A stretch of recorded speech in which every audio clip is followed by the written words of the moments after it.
পঞ্চম শ্রেণীর গণিতের শতকরা অধ্যায়ের পৃষ্ঠা 94 এর 4 নংয়ের খালিঘরগুলো সমাধান। তো প্রথম খালিঘরটিতে বলছে 25 লিটার 50 লিটারের %। তো 25 লিটার 50 লিটারের কত পার্সেন্ট এটা আমরা বের করব। তাহলে বলছে যে 50 লিটারের %। তাহলে আমরা একটা নিয়ম হচ্ছে যার বলবে অর্থাৎ মোট যে অংশটুকু থাকবে এটা লিখব 50 গুণন পার্সেন্টটা দিব। এখানে পার্সেন্টটিতে খালি ঘর রয়েছে তাই আমরা দিতে পারি যে ক পার্সেন্ট সমান উত্তরটি কত 25 লিটার সমান 25, এখানে দিব 25। এই যে এটিকে পার্সেন্ট করলে 25 আসে। এবার দেখি ক এর মানটি কত আসে। তো আমরা এটিকে লিখতে পারি বা 50 গুণন ক পার্সেন্টকে আমরা কি লিখতে পারি 100 ভাগের পার্সেন্টকে ভাঙালে 100 ভাগের ক আসে, ক সমান 25। এইভাবে করে আমরা সমাধান করতে পারি। আচ্ছা, তারপর এই যে এখানে 50 রয়েছে, এই 50টি রয়েছে গুণ আকারে, আমরা এইদিকে যদি নেই ভাগ হয়ে যাবে এটি হবে, অথবা আমরা যদি কাটাকাটি করে নিই এখানে 50কে 50 দিয়ে ভাগ করলে 1 এবং নিচে রয়েছে 100, 100কেও 50 দিয়ে ভাগ দিতে হবে, তাহলে হবে 2। তাহলে 2 ভাগের ক সমান কত হলো 25। বা এবার রয়েছে এখানে গুণ এখানে রয়েছে ভাগ, 2 রয়েছে ভাগে, তাহলে ক সমান লিখব 2 বাম দিকে রয়েছে ভাগ আকারে, ডান দিকে গিয়ে হয়ে যাবে কি গুণ। 25 গুণ 2 সমান 25 দিয়ে কত 50, এত 50%। আমরা এইভাবে পার্সেন্ট দিয়ে দেবো, উত্তরটি কত হলো 50। তাইলে এখানে খালি করে হবে 50%।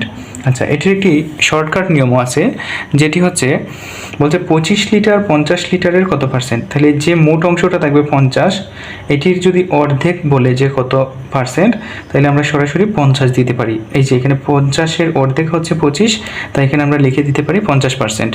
তো এবার দেখি 2 নং প্রশ্নটি। 2 নং প্রশ্নে বলছে যে 120 কিলোগ্রামের 20% হলো ড্যাশ। তাহলে 120 কিলোগ্রামের বলছে, তাহলে 120 লিখব, এর বলছে এই যে 120 কিলোগ্রামের, তাহলে এর পরিবর্তে গুণ চিহ্ন 20%, এই যে 20% দিব। এটির রেজাল্ট দেখি কত আসে। তাহলে 120 গুণ 20%কে বাঙালি হবে 100 ভাগের 20। এবার আমরা কাটাকাটি করে নিব। এখানে নিচে যদি 1 শূন্য কাটি, উপরে 1 শূন্য, তারপর নিচে আরেক শূন্য, উপরের আরেক শূন্য, সমান 12 গুণ 2 থাকছে, তাহলে 12 গুণ 2 সমান হবে 24। তাহলে এটি হবে 24 কিলোগ্রাম, অর্থাৎ 120 কিলোগ্রামের 20% হলো 24 কিলোগ্রাম। এবার লাস্ট প্রশ্নটি, 16 জন লোক হলো ড্যাশ জন লোকের 32%। তাহলে কতজন লোকের 32% 16। তো আমরা ধরে নিই যে খালি গড়ের 32% 16, খালি গড় এর, তাহলে খালি গড় এর পরিবর্তে গুণ চিহ্ন এবং 32%, এই যে 32% সমান 16। এখন আমরা হিসাব করব যে খালি গড় সমান কত হয়। এই যে বা এটা হচ্ছে 1 নং আর এটা হচ্ছে 3 নং, এখানে 3 নং। আচ্ছা, এখন খালিঘরের মানটা বের করব, যেহেতু খালিঘর থাকবে বামে, তারপর গুণ, আমরা পার্সেন্টকে ভাঙিয়ে নিই প্রথমে, তাইলে হবে 100 ভাগের 32 সমান 16। এখানে আমি জায়গা হচ্ছে না, এখানে লিখে নিচ্ছি বা, তাহলে খালিঘর বামে থাকবে সমান সমান এই যে 100 ভাগের 32, এখানে রয়েছে গুণ চিহ্ন দিয়ে যুক্ত, যখন ডানে যাবে এটি হয়ে যাবে 16 ভাগ 100 ভাগের 32, 100 ভাগের 32। তাহলে এটিকে কীভাবে ভাঙা যায়, সমান সমান, আমরা খালি করে দিব না বামের, তাহলে এখানে লিখতে পারি 16, তারপর ভাগের পরিবর্তে আমরা দিব গুণ চিহ্ন এবং এই ভগ্নাংশটা উল্টে যাবে, 100 চলে যাবে উপরে এবং 32 চলে আসবে নিচে। এবার কাটাকাটি করে নিব, 16কে 16 দিয়ে ভাগ করলে 1 এবং 16 দিয়ে 32কে ভাগ করলে হবে 2। এখন 2 দিয়ে আবার 100কে ভাগ করলে হবে 50, তো এটির উত্তর হবে 50।